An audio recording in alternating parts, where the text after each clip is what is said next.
Hi everyone. So, um, God had me go to the store this morning and buy a few groceries. And then before I left, though, He had me order some items that would be easier for a delivery service to deliver than it would be for me to bring them home, like dog food. I need a big bag of dog food to make it through the week.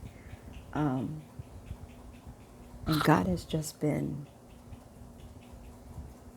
confirming and reconfirming and reaffirming His word. And I can't,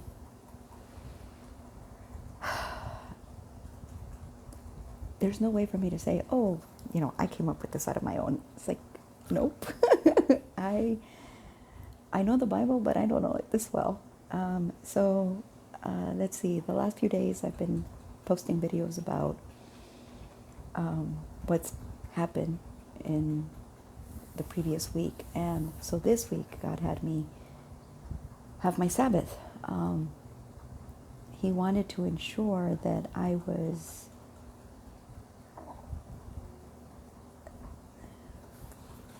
released from the feelings of the past and renewed.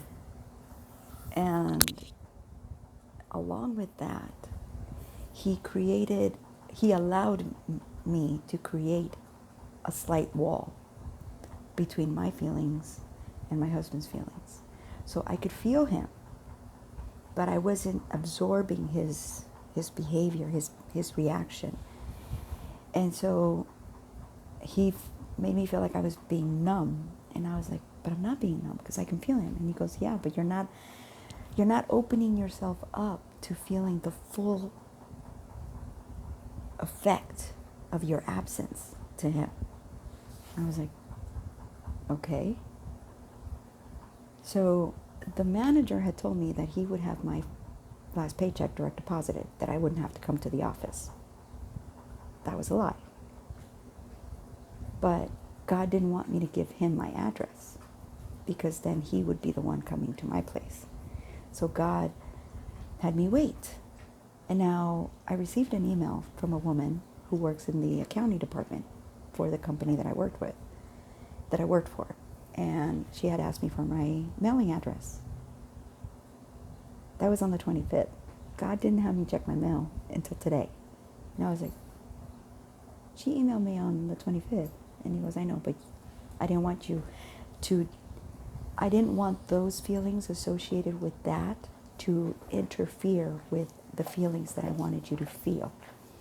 And so I went to the store and I took my time. Normally, I'm like, let's go, because I want to get back home.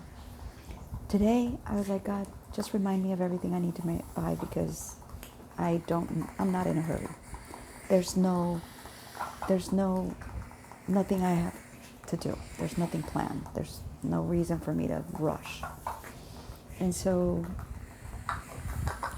I went to Winco to purchase my items because that's where God has been. Like, it's full circle. When I first moved here to this place, that's where I was going to buy my groceries.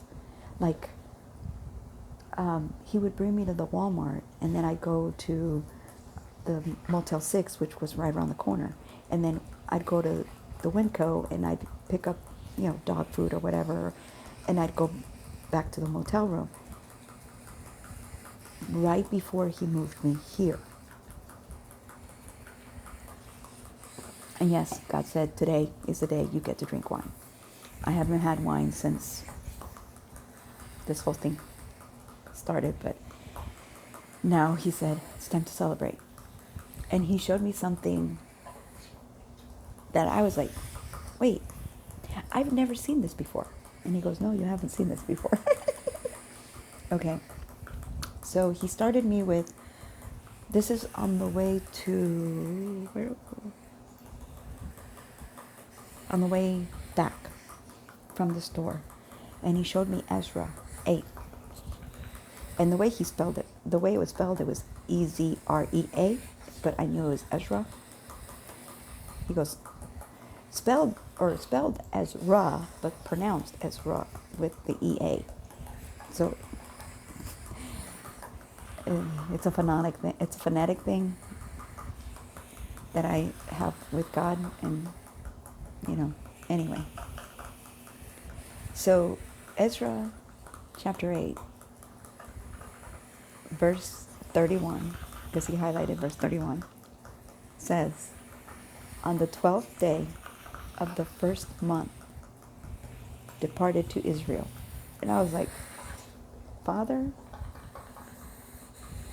Now, that date may not make sense to you guys. It makes sense to me because it was something personal to me. It was something that God had me write down. And this is confirmation of that date and that thing that I wrote down. And wow. And then my Bible doesn't flip pages on its own. I have a fan up above, and rarely does that fan ever move the pages on the book. So when the pages move on the book, on the Bible, I know it's God talking. And I'm like, so I was looking for Hosea, and somehow I ended up in Joel. I don't know how. But Joel chapter 2, verses 23 through 32 talks about the former rain and the latter rain in the first month of the year. Now, not the Gregorian calendar. We're talking about the Hebrew calendar. And in the Hebrew first month is Nisan. And Nisan is right around the corner. So there will be an overflow of wine and oil. What were the things that God had me buy? Wine and a bottle of oil. Now, the bottle I bought was a smaller bottle. This bottle is like gigantic compared, okay? So then it says, my spirit will then pour out, or I will restore what the locusts ate. That's the restoration. That's the giving you back everything double. And so then he says, my spirit will pour out, and your sons and your daughters will prophesy. So he had me write down that in the Hebrew New Year, Nisan, March 30th is the first day of Nisan, which is Sunday. Now here is the interesting part. When I first brought up the Hebrew calendar, I was only looking for the first day of Nisan. I wasn't looking at the month. And then God goes, go back through the month of March and tell me what you see. And I was like, okay, yeah. And then he goes, look at the numbers. And I was like, And I was like, wait, March 29th is the same day as the Hebrew month day. See, I've always seen the Hebrew calendar is never matched up with the Gregorian calendar. Eyes to see, ears to hear, okay? So when we entered the month of March, because in February, it was still the same thing. In Nisan, going forward, it's going to be the same thing. The dates are not going to match. They're going to be like this. We're going to be, the Gregorian calendars, they're going to say we're going to be on the 5th day, and the Hebrew calendar is going to be saying that we're on the 8th day, 7th day, whatever. It's not going to match up. But when we walked into the month of March, every single day until the 29th was matching the Gregorian calendar. So if you think of this as an alignment, we were like this, and we came closer, closer, closer, closer, closer. Then we became in alignment. Now, whatever we've sown, whatever we've done in the alignment phase, whatever we've left behind, whatever we've come out of agreement with, whatever we have committed to with God, we are now in alignment. And as long as we continue in alignment, we will go into the new year into alignment.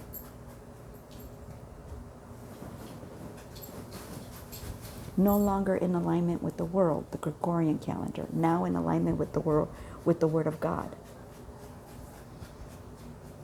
And I'll post a community post so that you guys can see, because God had me take a picture of the Gregorian calendar next to the Hebrew calendar. You can see the dates 1, 2, 3, 4, 5, 6. We come out of alignment on the 30th. At that point, now it's because March still has another day, March 31st. And that is now the second day of Nisan. So we are no longer in alignment with the world. So while I was standing there waiting for the bus, it started to get warm. And I was like, oh my gosh, Father, this heat. And he told me, you should have worn shorts. And I'm like, I know I should have worn shorts, but, I wore pants. Oh well. And he goes, okay. So I get home, and the first thing God had me do was clean. I kid you not, he hasn't had me clean since, it's been a while. It's been a while, and I can show you. He had me reorganize everything, and I still have to do all that. And he had me reorganize the side tables next to my bed. So I have to do the kitchen. I already did the dishes, and on my way home, so I was waiting there for the bus, and God brought a van, and on that van it said Goliath, and the first thing that popped into my head was Slingshot, and I was like, Home Alone. When he finds out he's by himself, he's like, ah. So on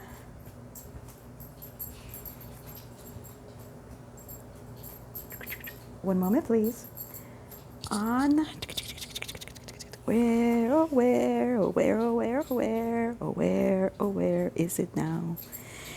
Where, oh where is it now? Where?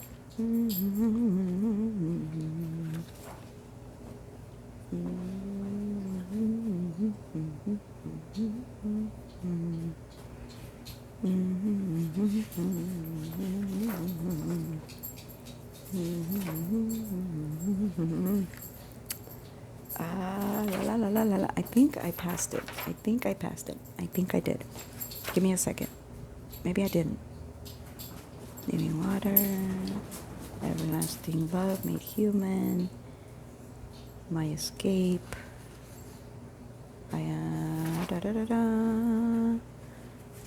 God is removing the blockage. I am fully developed. Come forth and make clear. 2 olive trees.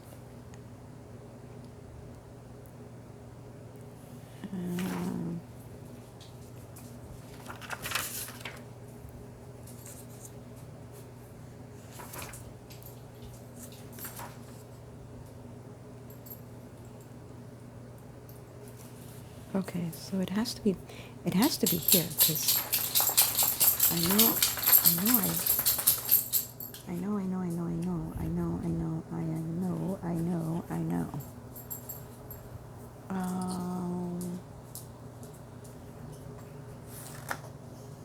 Sorry guys, I'm looking for where I wrote the words.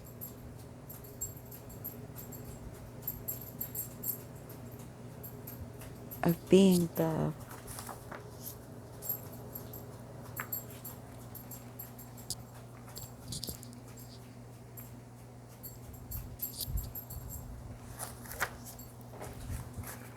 okay, maybe I need to go farther back. No, it's not that far. It's I know it's recent.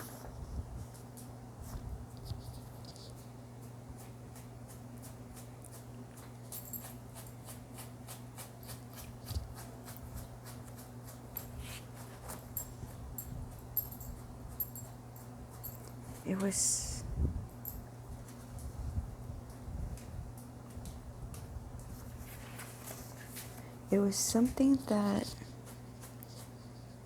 It was something that Sunray said. And I wrote it down.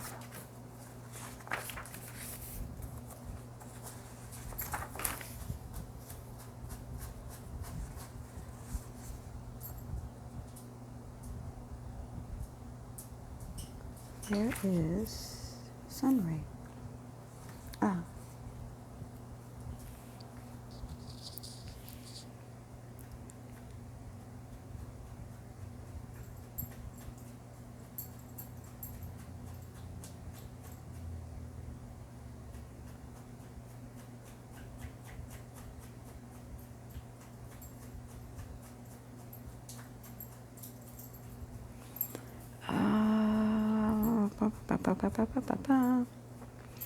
Well, it's where God says that He's about to slingshot me. And dang it, I thought.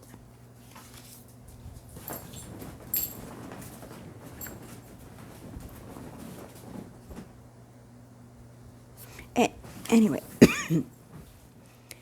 so God gave me clarification about the slingshot.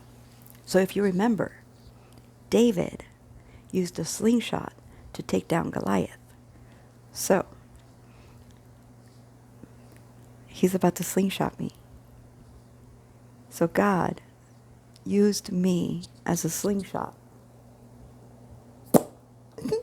to take down Goliath. And the reason I'm not hiding myself, and God's not hiding me, but I am in a state of, what can I say? I'm in a state of transition. So God brought to my remembrance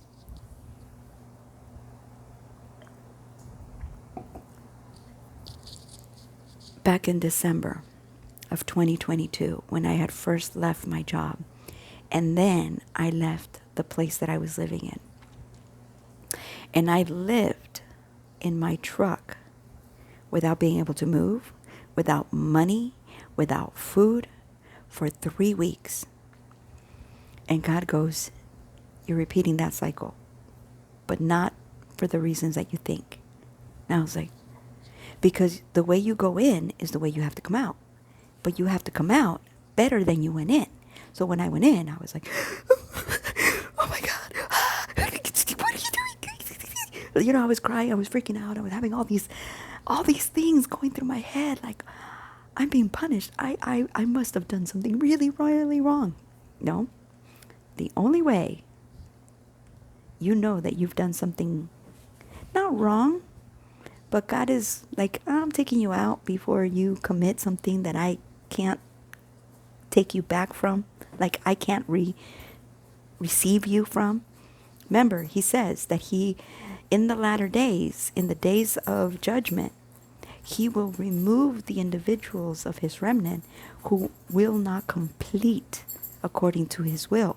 So before you commit that sin that is going to remove you from Him, He is going to take you out of the world. So the fact that He keeps bringing me back every day means that I'm not doing anything so far. Like I haven't made a decision that is going to take me away from the way He's leading me. And so when I got home and I started cleaning, and God actually had me run into the landlord, and because I was praying, I was like, God, please don't. And He goes, why are you scared? I'm like, you're right. I need to be better than that. I'm sorry. Please forgive me. I rebuke you, Lucifer. Do not make fear a friend.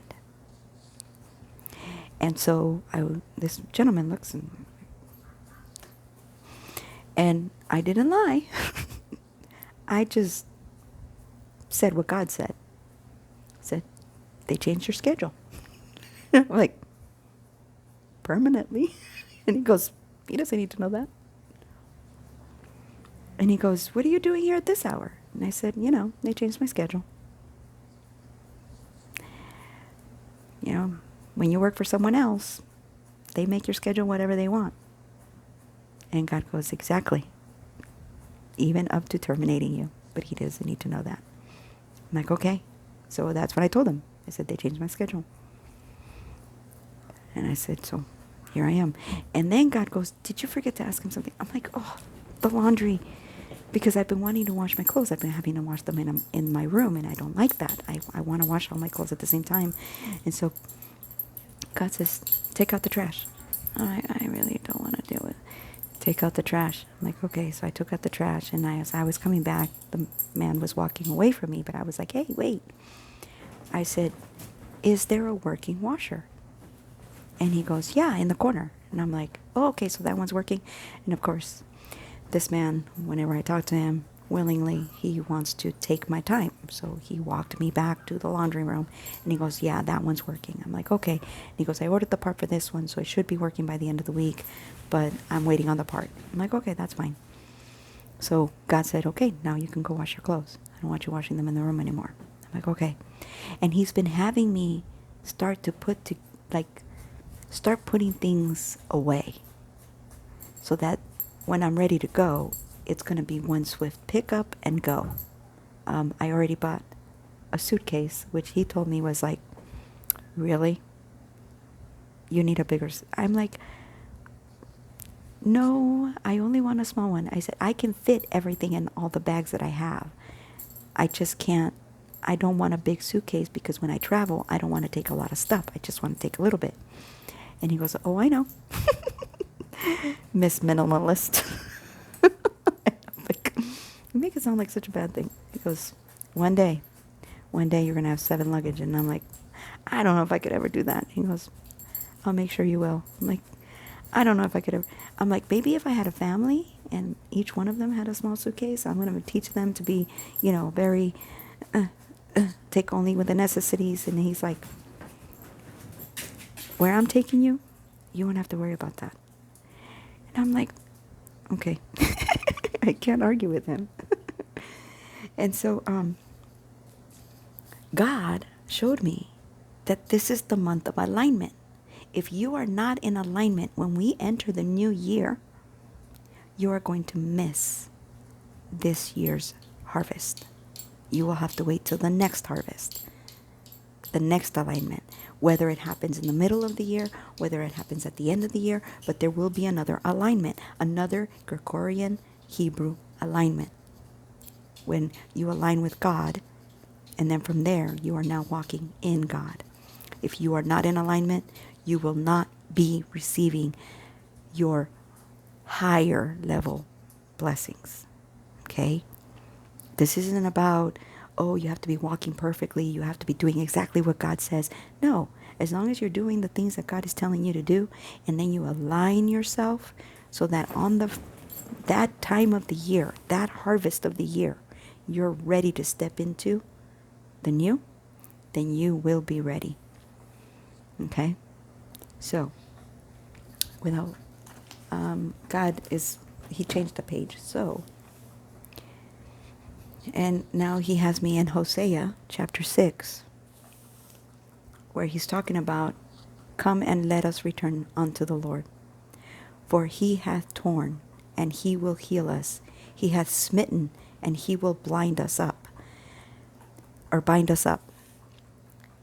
After 2 days will he revive us. In the 3rd day he will raise us up, and we shall live in his sight. Now this is all about the first of the year, the Hebrew first of the year. Okay? After the first 2 days, God is going to start to release everything. You're going to start to see it fall into your lap, and you're just going to be like, what? Okay? I left my room this morning, and I forgot my phone. I was already on the sidewalk, and God says, you have time to go back in and get it. Go ahead. You're not going to miss your bus. You're not going to miss your transportation. You're not going to miss what you're in line for, because I have you. I have it ready for you to receive. When I was waiting for that bus, it was only a 20-minute wait. And it actually got there early. It was a 10-minute wait. So now, instead of me having to run to catch up to the bus is catching up to me and picking me up. Instead of being dropped off, 3 or 4 blocks down the road from where I need to go, I am now being dropped off right where I'm supposed to be. Because I am getting into alignment with what God has for me. I won't have to question whether or not God is for me. I won't have to question whether or not I have moved into my new. Everything that He is showing me now is telling me, you're in your new. You're in your new. So I now am not looking at what is happening in this moment, but I am starting to make plans for the future. I'm starting to make decisions based on what He's showing me now. Now He says, don't worry about tomorrow, but that doesn't mean you can't dream. Dreams are hopes. Dreams are tethers that God says, oh, that's a great idea. Ooh, that's a great idea. And then He decides how He puts that together. And He's like, well, that was a great idea. I have a way to make that better. And you're just like, okay. And you wait. So this period right now that I'm in is about patience. Because this is the final leg. I'm waiting on my husband to return. And so when I went into the bath and I started talking to God, and all of a sudden I became so overwhelmed and I started to cry. And I was like, Father, why am I crying? Is something wrong? Am I releasing something? And He goes, no, feel where the pain is coming from. And I started to verbalize the pain.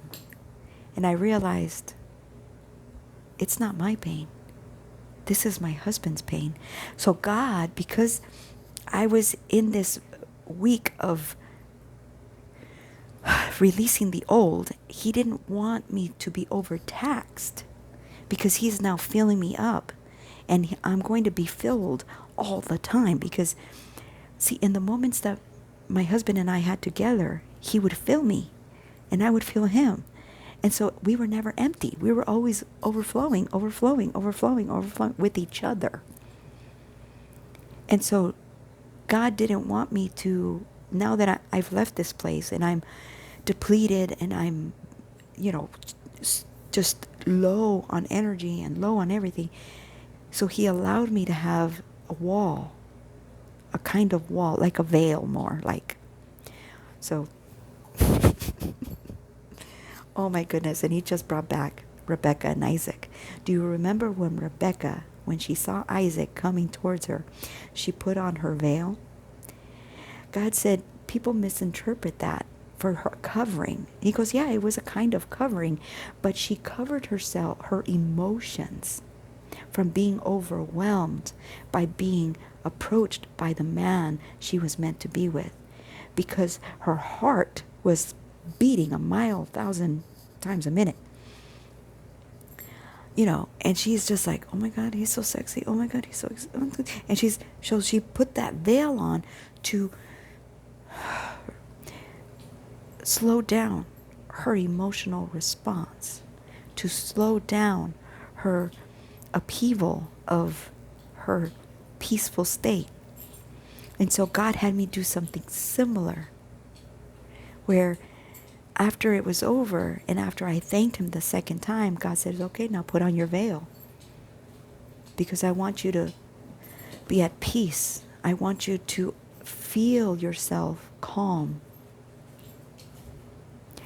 It did two things. It removed me from my husband for a moment, which is why when I allowed myself to feel his feelings again, or when God opened that reservoir, I just started crying. I was bawling. I was like, what did I do? And God's like, that's how He's feeling, because He couldn't feel you anymore. He couldn't feel your presence. He couldn't feel your soul. He couldn't feel your protection, your prayers. your prayers of protection over him. He couldn't feel them anymore. And he was like, he thought he lost me. He thought he really, truly lost me. And that is how God uses us to get his children to come back to him. So he got down on his knees, and God did give me a dream where I saw my husband. I didn't see him. I heard him. And the woman that was with me was motherly. I felt like she was my mom, my real mom. And she was telling me, you need to be full first before you go in there. You need to be steady and hold fast. You need to be in line with God before you walk in that room. She goes, are you ready to walk in that room? And I looked at my mom and I was just like, give me a second. And she goes, it's okay. And I could hear my husband wailing and crying and talking to God. And I knew the way he was crying, the way he was wailing, the way his emotional state was coming out of that room, I knew he was on his knees. I knew he was begging God to save him. He was begging God to heal him, to give him another chance to be a better man. And I could hear all of this information, all of these words that he was saying. And finally, I looked at my mom and I said, okay, I'm ready to go in now. And she goes, okay. She stepped aside from the stairs and she said, go ahead. And I was like, you're not coming with me? She goes, no. None of us go with each other when we face God. And I just, okay. And I walked into the room and the room was empty. And I was like, God? And I heard his voice and he's like, I'm in the other room. And I'm like, do you want me to come in there? And he goes, do you really want to? And I said, if I can see you, yes. And he goes, you don't need to. My daughter, you are fine. You are good. You are a good and faithful servant. I am proud of you. He goes, you can go on your way. You can continue on your path. And then I woke up. And I was like, because the room that I was in, it was like tents. It was like little tents and big tents, but they were all in this one room. And I was like, how do all these tents fit into this one little tiny room? Like there was this like little, and you could see the fire burning on the inside of the tent. And then there was another one where there was like, it was like a more sophisticated tent. And it was a little bit bigger than the smaller one. And then there was like a chair, a chase lounge, and it had